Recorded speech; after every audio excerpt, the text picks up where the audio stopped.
Are you afraid of applying for that management job or promotion because you're afraid of failure, that you are afraid that you might be fired for not doing a good job? Well, Franklin Roosevelt said more than 50 years ago that you have nothing to fear but fear itself.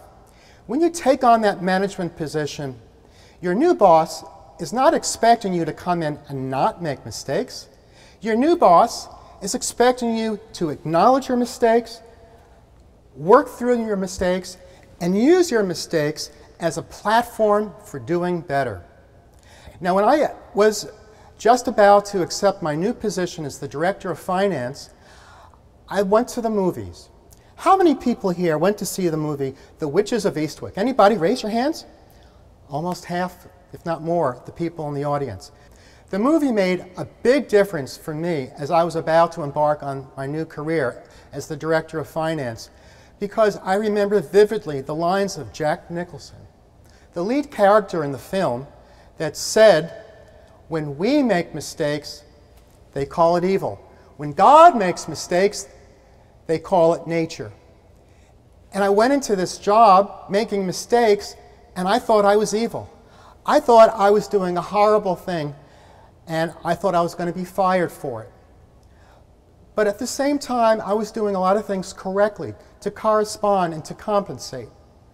But there was one mistake that I made. There was one screw-up that I made that I thought was going to get me fired. Somebody from my purchasing office came in, one of my staff people, and told me about one particular vendor that we had paid in full, but we had not received all of the merchandise.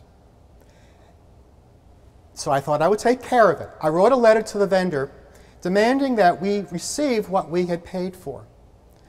I did not do my research.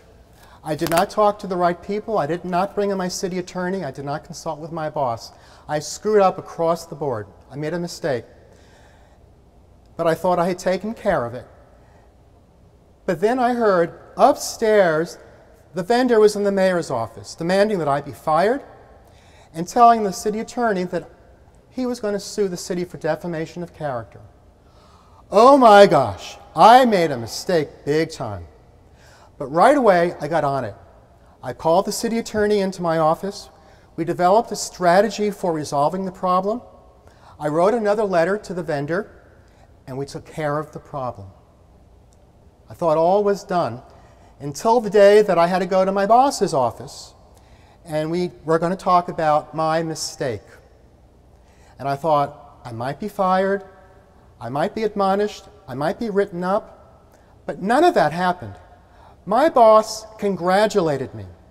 My boss told me I did a great job, that I had a problem, that I had a mistake, I brought in the right people, I did the right things to resolve them, and then I put into play a variety of tasks and procedures to make sure that I never did that again.